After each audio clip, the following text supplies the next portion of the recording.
yeah, yeah. Yeah, yeah. Yeah, yeah.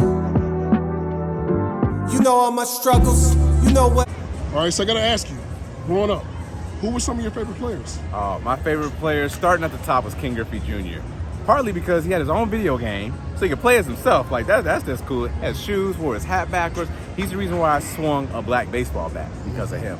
And I was left-handed like him, so he was one. Ozzie Smith, Frank Thomas, let's see, some other ones. Lee Smith, wow. Eric Davis, you know, those are just a few of them that just really jump out, but the list could keep going and going and going. So I got to ask you, you talked about this video game thing, so MLB The Show. To be on a video game and see yourself, I mean, probably growing up, you were like, man, I would dream to be on one of those, but to see yourself on a video game, how does that feel for you? So the first time I got a chance to do it, I was in the old Metrodome in Minnesota. They had the game consoles on the field, like you and I are standing right here. And right before the game, they said, hey, you want to play? I said, of course I want to play. So I got on there real quick, did a little home run derby. I was a little mad they didn't give me my number, my rating as high as I wanted to. But I was in the game. I could play as myself. And that was so cool to have had that accomplishment, something I never thought about even thinking about, but it actually ended up coming true. It was really cool.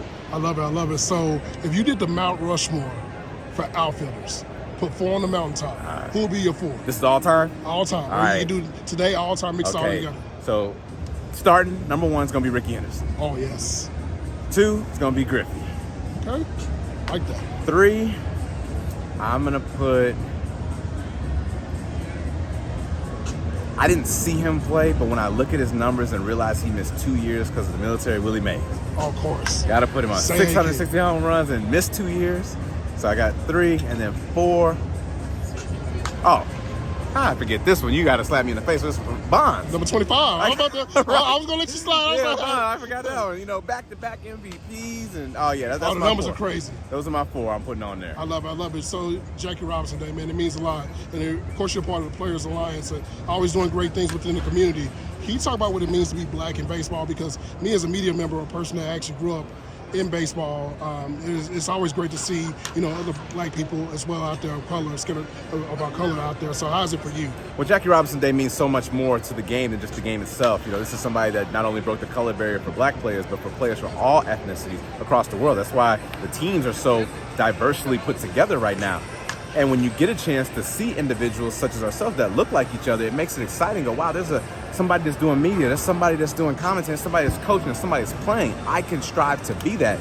And truly, seeing is believing. So with the Players Alliance, that's one of the things that we're really trying our best to push forward to. Unfortunately, we do have some very low numbers right now on field, coaching, front office, etc.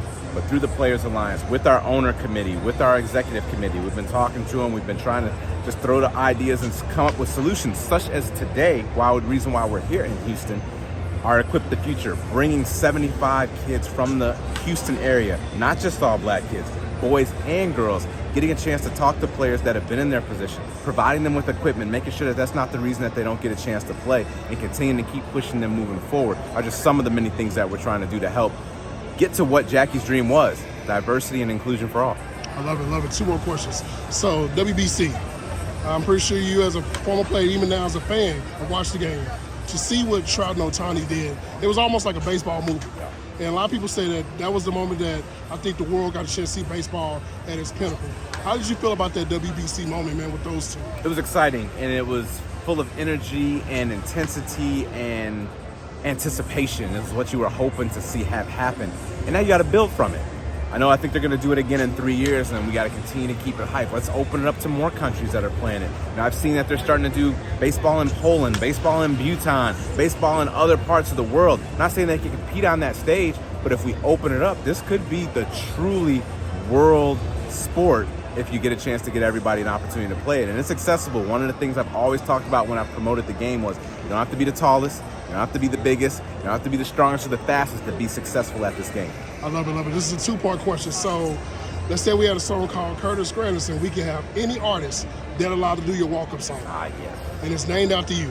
Who do you want to do your walk-up song? Well, mine's going to be a group. I'm going to have Outkast do mine. Course, Andre and Big Boy. Aliens. That's going to do it. I don't care where I'm playing. And what I'm going to do, I'm going to get real close with my GM and my owner, and I'm going to have them come here and perform it on top of the dugout.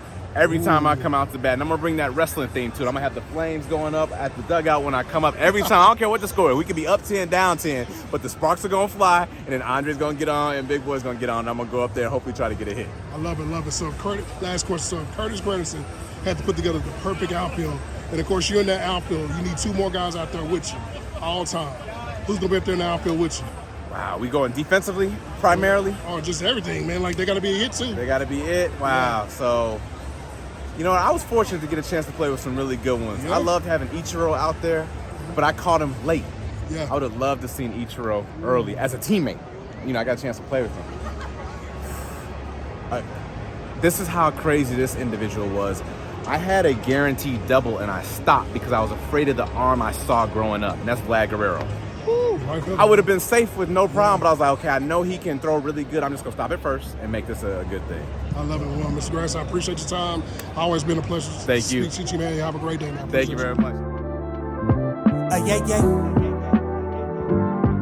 Yeah, yeah. Yeah, yeah.